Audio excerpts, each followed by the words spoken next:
ಸೋಮವಾರಪೇಟೆ ತಾಲೂಕಿನ ಜಂಬೂರಿನಲ್ಲಿ ಇತ್ತೀಚೆಗೆ ಮರಬಿದ್ದು ಮೃತಪಟ್ಟ ಅಸ್ಸಾಂ ಮೂಲದ ಇಬ್ಬರು ಕಾರ್ಮಿಕರ ಪರಿಹಾರ ವಿಚಾರದಲ್ಲಿ ಕೆಲವು ರಾಜಕೀಯ ಪಕ್ಷಗಳು ಕ್ರೆಡಿಟ್ ತಗೊಳ್ಳಲು ಯತ್ನಿಸ್ತಾ ಇರುವುದನ್ನು ಯುನೈಟೆಡ್ ಪ್ಲಾಂಟೇಶನ್ ವರ್ಕರ್ಸ್ ಯೂನಿಯನ್ ತೀವ್ರವಾಗಿ ಖಂಡಿಸಿದೆ. United plantation workers union Kodagu ಶಾಖೆ ವತಿಯಿಂದ ನಡೆದ ಸುದ್ದಿಗೋಷ್ಠಿಯಲ್ಲಿ ಮಾತನಾಡಿದ ಸಂಘಟನೆಯ ಪ್ರಧಾನ ಕಾರ್ಯದರ್ಶಿ ಸಿ ಧರ್ಮರಾಜ್, ವಾಸ್ತವಾಂಶವನ್ನು ಮುಂದಿಟ್ಟು ಮಾತನಾಡಿ, ಕೊಡಗು ಜಿಲ್ಲೆಯಲ್ಲಿ 2004ರಿಂದಲೂ ನಮ್ಮ ಪ್ಲಾಂಟೇಶನ್ ಸಂಘಟನೆ ಸಕ್ರಿಯವಾಗಿ ಕಾರ್ಯನಿರ್ವಹಿಸ್ತಾ ಇದೆ. ತೋಟಗಳಲ್ಲಿ ಅನಾಹುತ ಸಂಭವಿಸಿದಾಗ ಕಾರ್ಮಿಕ ಸಂಘಟನೆ ಮತ್ತು ಮಾಲೀಕರ ಸಂಘಟನೆಗಳು ಜಂಟಿಯಾಗಿ ಮಾತುಕತೆ ನಡೆಸಿ ಪರಿಹಾರ ಒದಗಿಸುತ್ತವೆ.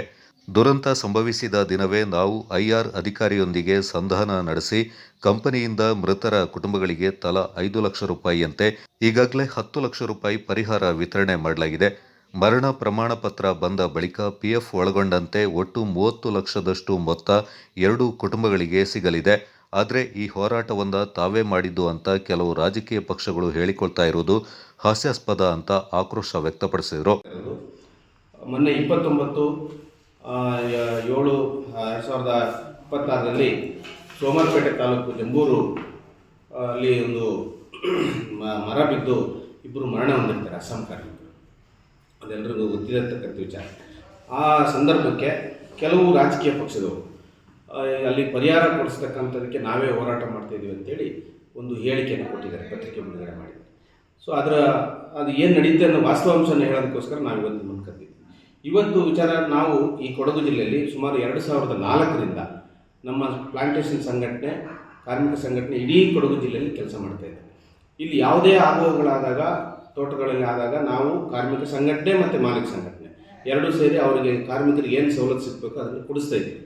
ಆದರೆ ಇವತ್ತು ಅದನ್ನು ರಾಜಕೀಯವಾಗಿ ತಗೊಂಡು ನಾವೇ ನಮ್ಮಿಂದಲೇ ಇದು ಹೋರಾಟ ಆಗ್ತಾಯಿದೆ, ನಾವೇ ಅವ್ರಿಗೆ ಪರಿಹಾರ ಕೊಡ್ತೀವಿ ಅಂತ ಹೇಳ್ತಾ ಇರ್ತಕ್ಕಂಥದ್ದು ಇದೊಂಥರ ಹಾಸ್ಯಾಸ್ಪದ. ರಾಜಕೀಯ ಪಕ್ಷಕ್ಕೂ ಕಾರ್ಮಿಕ ಸಂಘಟನೆಗೆ ವ್ಯತ್ಯಾಸ ಗೊತ್ತಿರ್ತಕ್ಕಂಥವ್ರು ಈ ರೀತಿ ಹೇಳಿದ್ದಾರೆ. ಇದನ್ನು ನಾವು ತೀವ್ರವಾಗಿ ನಮ್ಮ ಸಂಘಟನೆ ಮುಖಾಂತರ ಖಂಡಿಸ್ತಾನೂ ಇದ್ದೀವಿ. ಜಿಲ್ಲಾಧ್ಯಕ್ಷರು ಅಂತ ಹೇಳ್ಕೊಂಡು HM ಸೋಮಪ್ಪ ಅನ್ನೋರು ಸೋಮವಾರಪೇಟೆ ತಾಲೂಕಲ್ಲಿ ಲೀಡರಾಗಿ ಕೆಲಸ ಮಾಡ್ತಾರೆ. ಅವರು ಜಿಲ್ಲಾಧ್ಯಕ್ಷರಲ್ಲ, ನಮ್ಮ ಸಂಘಟನೆಯ ಕಾರ್ಯದರ್ಶಿಯಾಗಿ.